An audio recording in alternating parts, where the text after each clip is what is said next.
Hello, dear friend. It's Carly, and welcome to another episode of the I Learned podcast. It has been a while since I recorded one of these, and today's the day. Today's the day for the next one, and it feels like the beginning of a new chapter of the I Learned podcast. And that is why I am calling this the beginning of season 5. And we're starting off season 5 with a story about learning the tool, I would call it, I've been spared. I've been spared.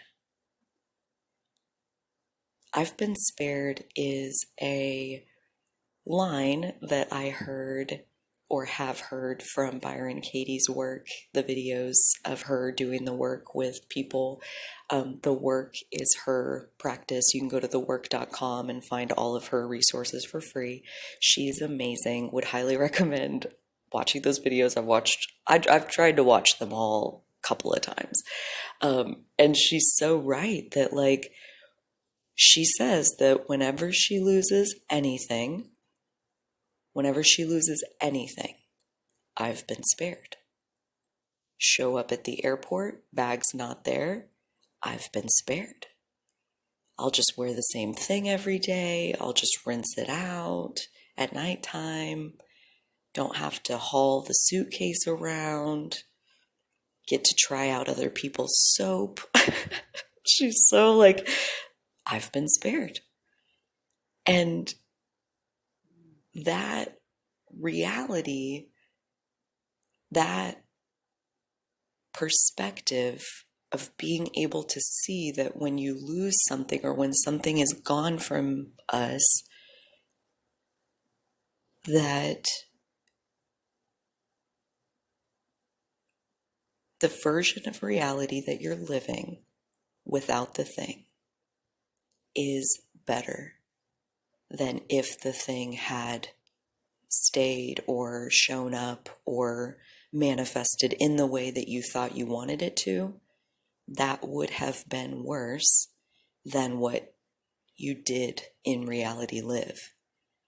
It's the definition of knowing that the highest good of all is always unfolding, and that includes mine.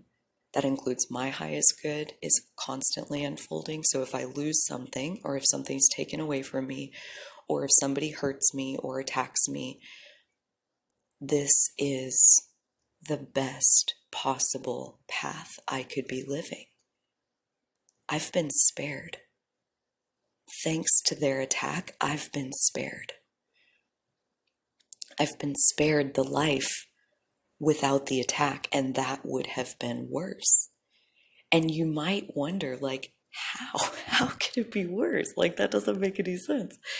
And that's the question. That's why I've heard her talk about it on so many different videos. She gets that question a lot of I don't get it. It's not better, it's worse. And it's you just don't know the reality of what you think you wanted to happen.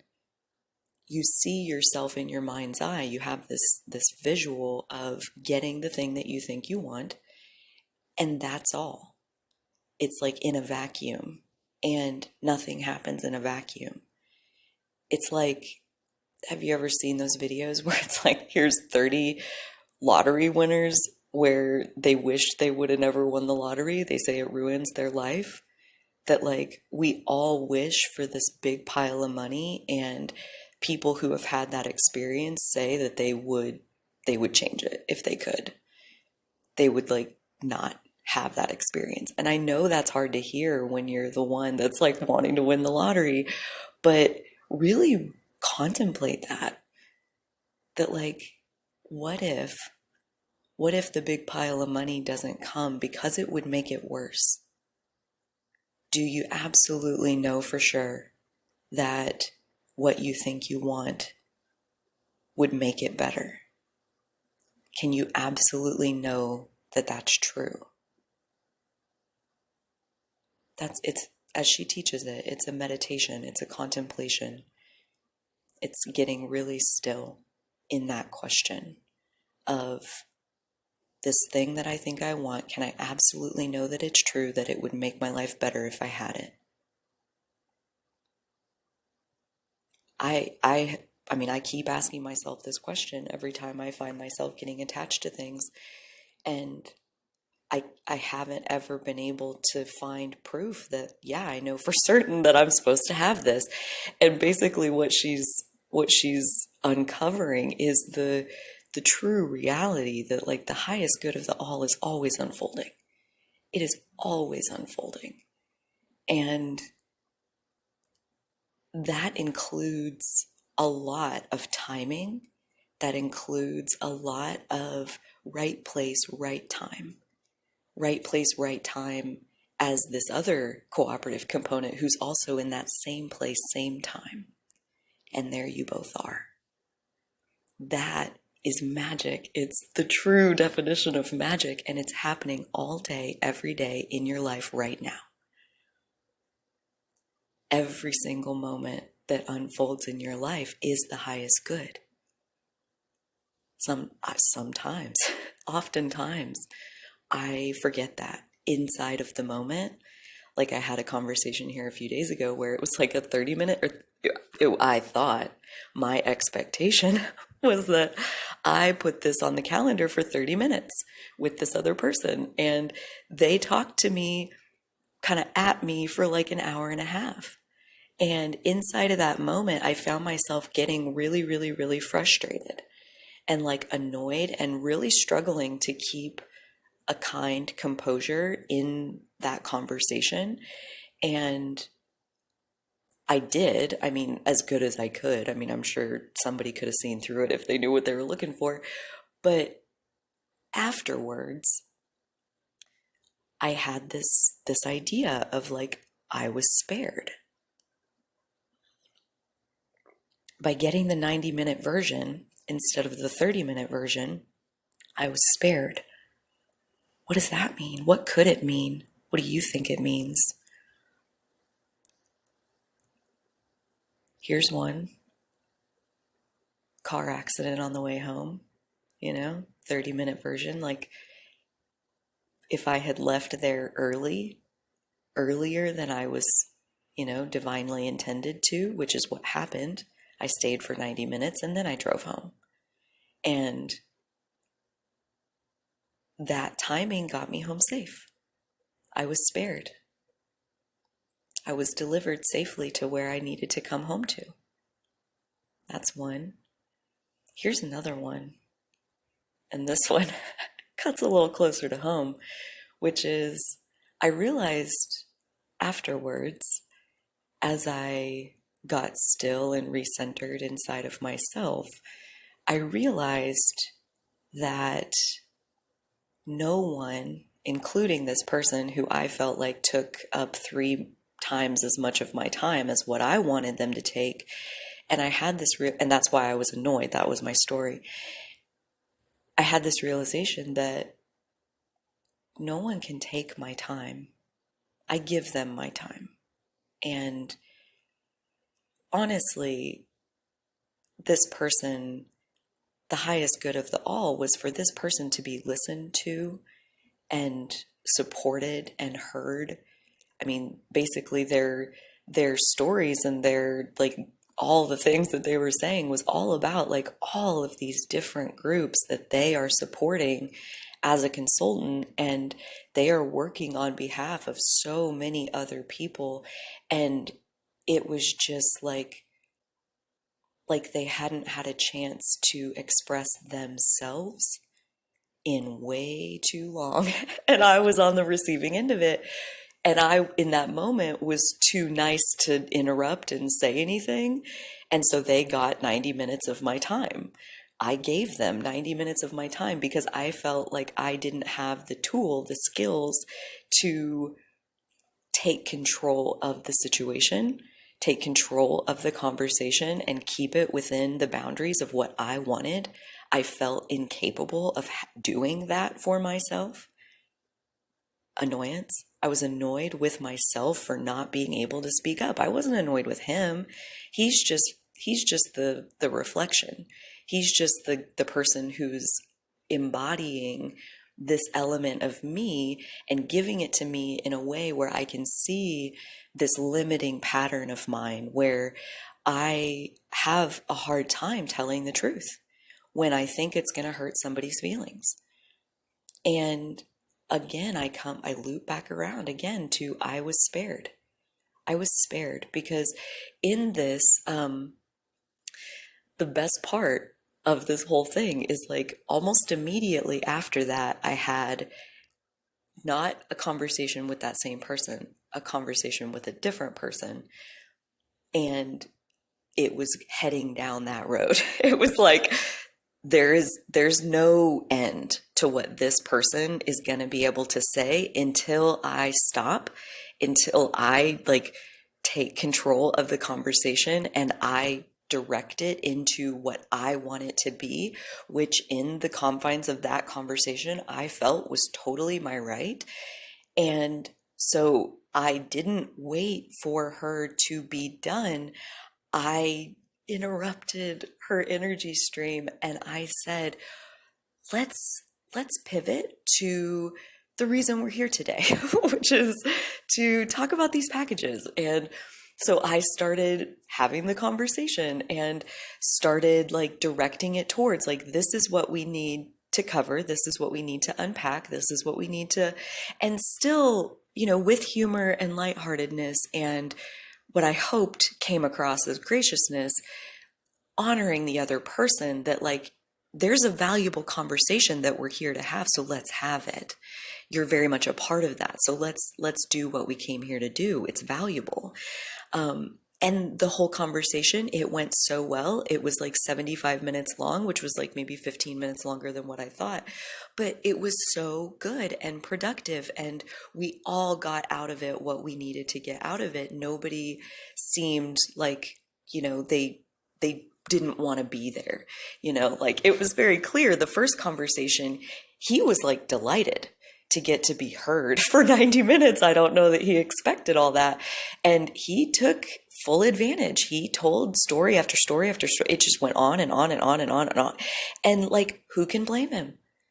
I sat there and I gave him my ears and I gave him my attention and he took it.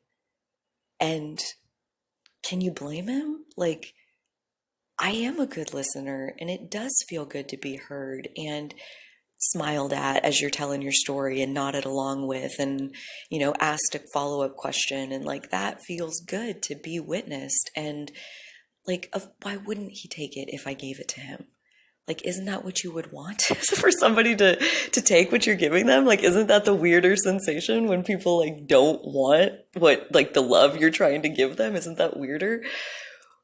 But when we give more than what we want to give, but we're still choosing to give it, that is a dynamic that it drains our energy.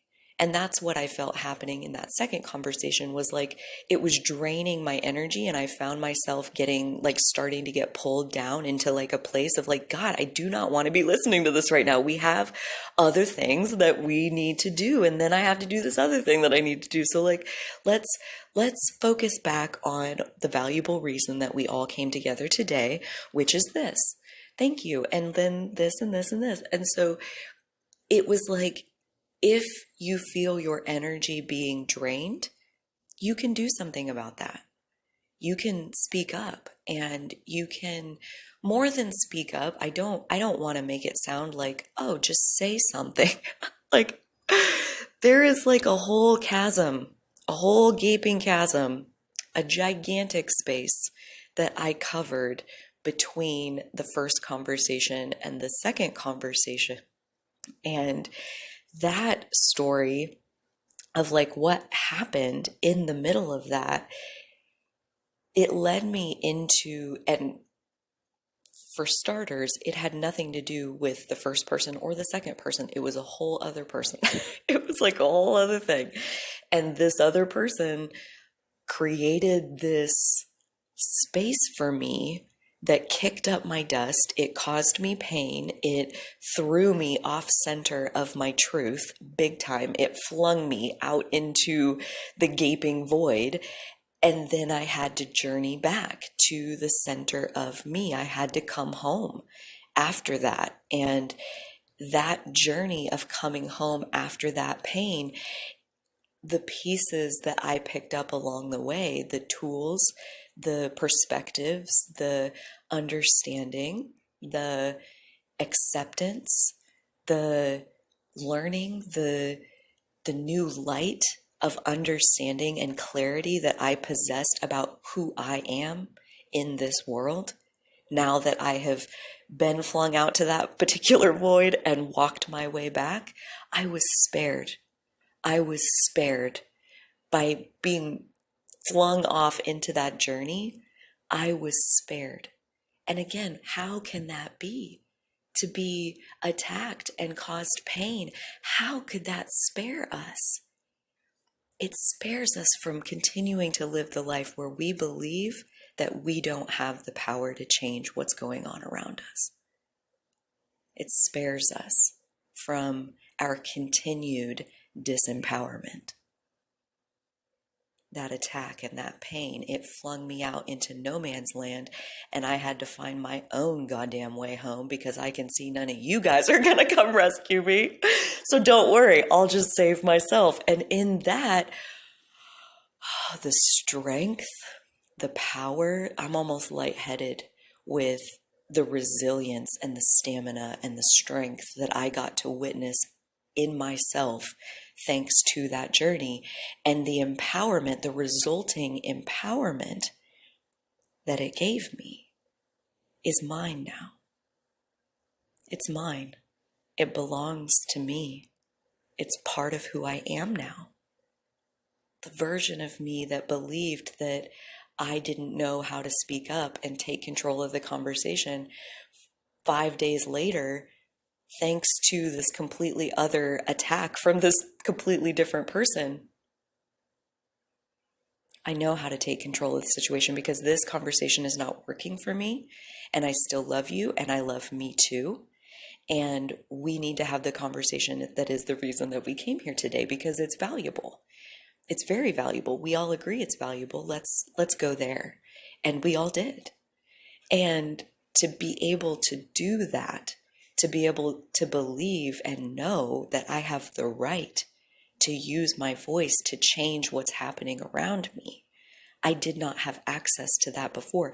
The attack that I received spared me from a life of continuing to believe that I do not have the capacity to change what people are doing around me. I do. I have the capacity to say, this is what I want. And at that point, I have every right to say, this is what I want. I have every right to have everything exactly the way I want it to be. And everybody around me has the right to get up from the table and be like, fuck you. I don't want to play this game. I don't want to sit at this tea party. It's not fun for me. I'm out of here. Everybody has the right to leave what is not working for them or try to put a stop to what is not working for them. And then let's say the person across from you gets up from the table and is like, you're so selfish. I can't believe you just said that to me. I'm out of here. You've been spared. You've been spared. Better to know now and have that presence out of your life so that you can move forward to locating the people and the relationships and the situations that provide the fertility for you to create what it is that you want. Not everybody's going to participate with you in you creating what you want.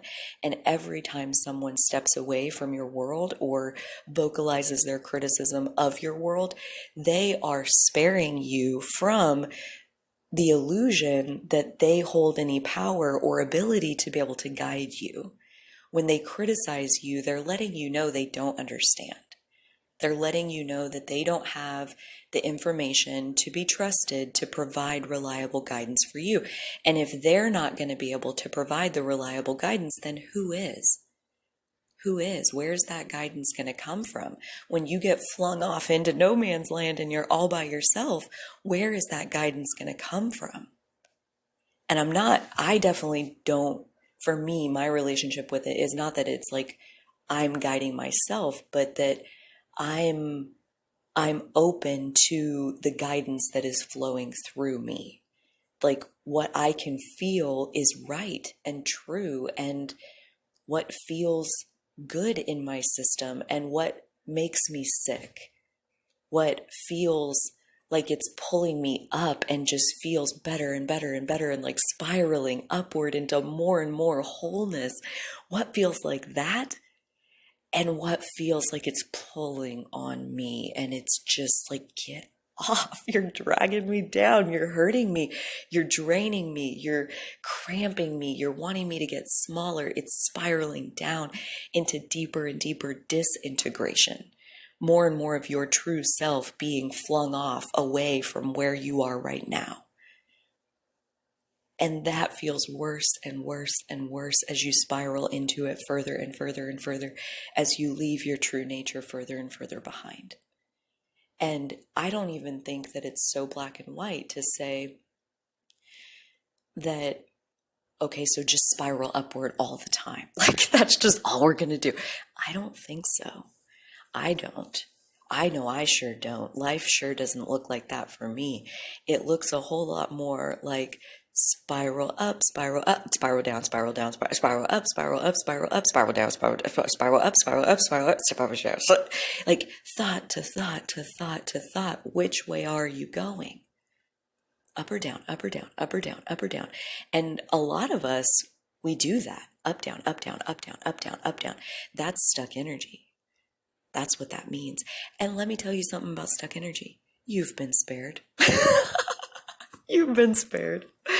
You and your stuck energy and stuck right where you are, you've been spared. Can you hear it? Can you laugh at it? Can you feel it? Like you've been spared from something much worse than that. Because you've been held stuck in place where you are, you have been more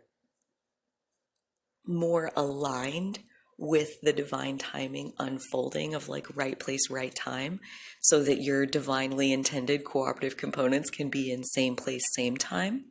Your stuck energy has delivered you so beautifully to your own highest good. That stuck energy is a beautiful tool of this human experience that we use within ourselves. And we stick our energy by confusing ourselves. Because when we go up, down, up, down, up, down, up, down, it's like there's two things that feel almost equally true. It's like, I know I want to heal, and I know I want to love, and I know I want to listen and try to understand. Like I want these things, and this is like who I am. That feels really true. And then at the same time, there's a part of me that is judging and critical and projecting my pain onto other people instead of like looking through it myself. Like that part of me is almost just as true. And that's why sometimes I'm in this truth, and some, like almost just as much of the time, I'm in the other truth. And I think to unstick, like there is no right or wrong, but like to unstick and like go more up than down, we have to, well, and it's always going to be a continual process of establishing which is more true and finding meaning in which is more true. Which of these truths do I want in my reality, since I'm the one holding the power to change what's happening around me? Which of these things do I want to perpetuate? And which of these things am I ready to be done with? And even in those things that we think we might be ready to be done with them, again, I loop back around to, you've been spared. The fact that you've been holding that thing, you've been spared. It's been keeping you from an even worse reality. It's been keeping you from an even darker place.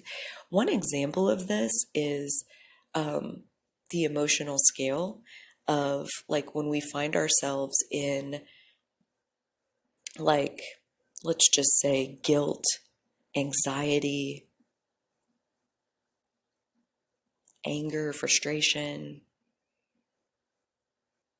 Like these emotions are sparing us. By being present, these emotions, they spare us from a darker reality. Like one of the worst things we humans can feel is apathy, which is to say nothing, lifelessness. It's at that point that we begin fading, that lifelessness fades very quickly into depression and actual lifelessness, where it's hard to hang on to your life force when you don't feel anything. And so being in anxiety sucks ass. There's no doubt about it.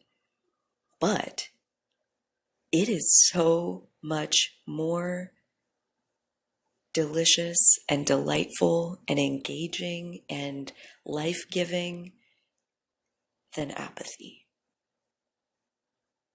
And being in an anxious state, even though there is some of it that may not feel as good, maybe as other potential realities, but by being there, I mean, you're like kind of fighting for your life in anxiety. And the fact that you're willing to fight is freaking beautiful.